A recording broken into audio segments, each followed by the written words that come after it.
ഉണ്ടാക്കാൻ പോകുന്നത് പൂരം വറുത്തതാണ്. നനച്ച പൊടി കൊണ്ടാണ് നമ്മൾ പൂരം വറുത്തത് ഉണ്ടാക്കുന്നത്. അപ്പോൾ ഇത് നമുക്ക് ഒരുപാട് ദിവസം സ്റ്റോർ ചെയ്ത് വെക്കാനൊക്കെ പറ്റും. പെട്ടെന്ന് കേട് വരുന്ന സാധനമൊന്നുമല്ല. നമുക്ക് പെട്ടെന്ന് തന്നെ ഉണ്ടാക്കാമെന്നൊക്കെ പറയാം, പക്ഷെ പെട്ടെന്നൊന്നും ഉണ്ടാക്കാൻ പറ്റില്ല. കാരണം ഒരുപാട് സമയമെടുക്കും ഇത് ഉണ്ടാക്കി വരാൻ. ഉണ്ടാക്കിയാൽ നമുക്ക് കാര്യം ഉണ്ടാവും. കാരണം എത്ര വേണമെങ്കിലും നമുക്കിത് എടുത്ത് വെച്ച് ഉപയോഗിക്കാം.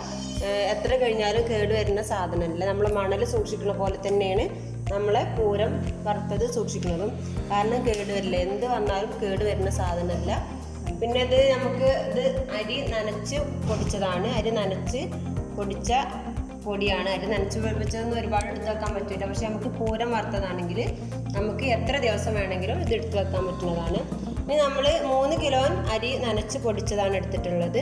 അതിലേക്ക് നമുക്ക് 3 തേങ്ങ ചിരവിയതാണ് ഇട്ട് കൊടുത്തിട്ടുള്ളത്. 3 തേങ്ങ ചിരകിയത് നമുക്ക് ഇട്ട് കൊടുക്കാം.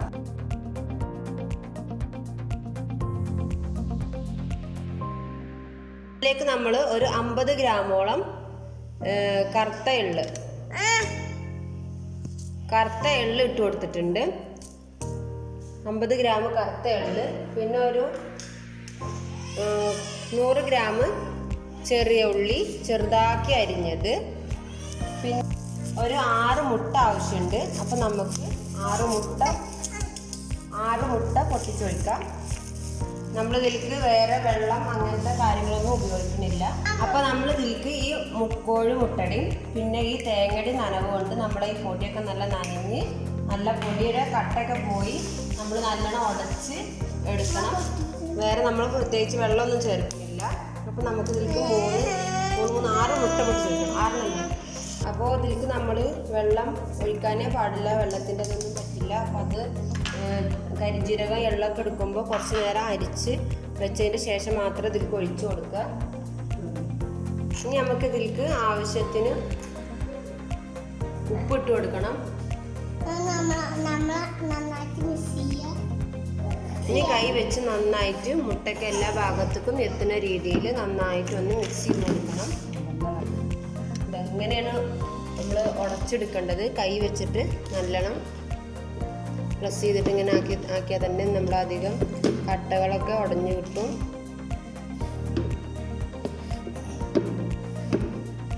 നമ്മളെ മുട്ടയുടെയും എള്ളും എല്ലാതും ഒരു ഭാഗത്തേക്ക്, എള്ളും തേങ്ങയൊക്കെ എല്ലാ ഭാഗത്തേക്കും എത്തണം. അപ്പം അതിനനുസരിച്ചിട്ട് ഈ അരിവിലൊക്കെ നമ്മൾ എല്ലാവരും ഒന്ന് നനവ് എത്തിച്ചു കൊടുക്കുക. പിന്നെ നനവ് കുറവുണ്ട് തോന്നുകയെന്ന് വെച്ചെങ്കിൽ വെള്ളം ഒഴിക്കരുത്. അപ്പോൾ നമ്മൾ മുട്ടയാണ് ചേർത്ത് കൊടുക്കേണ്ടത്. അപ്പോൾ നമുക്കിവിടെ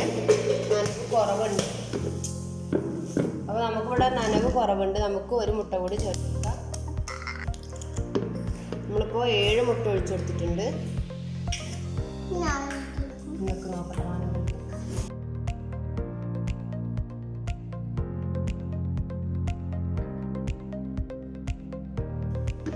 അപ്പോൾ ഇപ്പോൾ നമ്മൾ കട്ടയൊക്കെ ഉടച്ച് നല്ല വൃത്തിയാക്കി വെച്ചിട്ടുണ്ട്. എല്ലാ കട്ടയൊക്കെ ഉടഞ്ഞിട്ടുണ്ട്.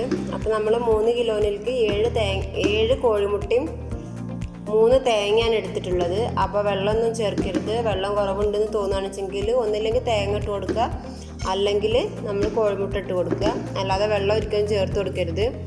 അപ്പോൾ പകുതി ആക്കുകയാണ്. നമുക്കിനി ഇത് ഉരുളിയിൽ നിന്ന് മാറ്റി ഉരുളിയൊന്ന് ചൂടായതിൻ്റെ ശേഷം നമുക്കിതൊന്ന് ഉരുളി ചൂടായതിന് ശേഷം ഉരുളി ഒന്ന് ചൂടായതിന് ശേഷം നമുക്കിതൊന്ന് കുറച്ചായിട്ട് പൊടിച്ച് ഒന്നുകൂടി കൈ കൊണ്ട് ഞരടി നമുക്ക് ഇതിൽ തന്നെ ഇട്ട് കൊടുക്കണം. അപ്പോൾ 2 വട്ടമായിട്ടാണ് ഇട്ട് കൊടുക്കുന്നത്. അപ്പോൾ ഇനി നമുക്കിതൊന്ന് ഉരുളിയിൽ നിന്ന് മാറ്റി വെക്കാം. അപ്പോൾ നമ്മളെ ചട്ടി നല്ല ചൂടായി വന്നിട്ടുണ്ട്.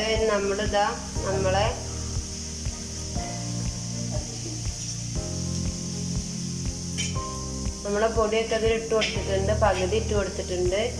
ഇനി നന്നായിട്ടൊന്ന് വറുത്തെടുക്കണം. വറുത്തെടുക്കുക പറഞ്ഞാൽ ഇങ്ങനെ ഇതിൻ്റെ മൂപ്പറിയാം അതിങ്ങനെ വിരിച്ച് ചാടണ മാതിരിയാവും അല്ലേ. അപ്പോൾ നമ്മളെ ചട്ടകമൊന്നും അത്ര ലൂസിലാവില്ല പോണുണ്ടാവുക. ഈ ചട്ടകമൊക്കെ വേഗം നീങ്ങി തുടങ്ങും. അപ്പോൾ ഇങ്ങനെ മൂത്ത് വന്നുള്ളൊരു ഇതാണ്. ചട്ടകത്തിൽ നിന്നൊക്കെ വേഗം ഇങ്ങനെ വിട്ട് വരൽ തുടങ്ങും. നമുക്ക് ബാക്കിയുള്ള പൊടി കൂടിയും ഒന്ന് കൈവച്ച് നേരിട്ടാണ് ഇട്ട് കൊടുക്കുന്നത്. വറവായിട്ട് വരണം.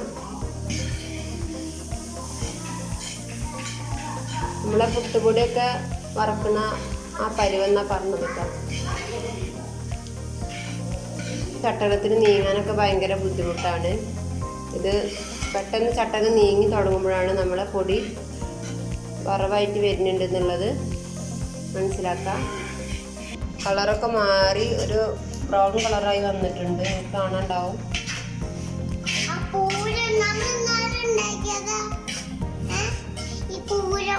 ആയി വരുന്നുണ്ട്.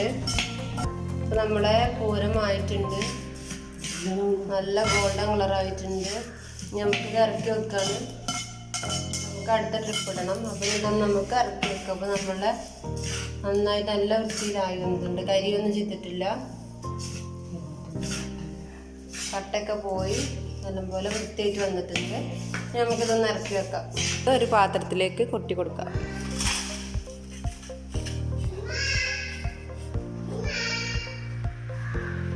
അപ്പോൾ നമ്മളെ പൂരം വറക്കൽ ഒരു ട്രിപ്പ് കഴിഞ്ഞിട്ടുണ്ട്. നമുക്ക് അടുത്ത ട്രിപ്പ് വറക്കാൻ വെക്കാം. അപ്പോൾ നമ്മളെ പൂരം വറുത്തത് ഇവിടെ റെഡി ആയിട്ടുണ്ട്. അപ്പോൾ ചില ഭാഗങ്ങളിൽ ഇതിന് അവലൂസ് പൊടി എന്നിട്ട് പറയാം, ഞങ്ങളിവിടെയൊക്കെ പൂരം വറുത്തത് എന്നാണ് പറയുക.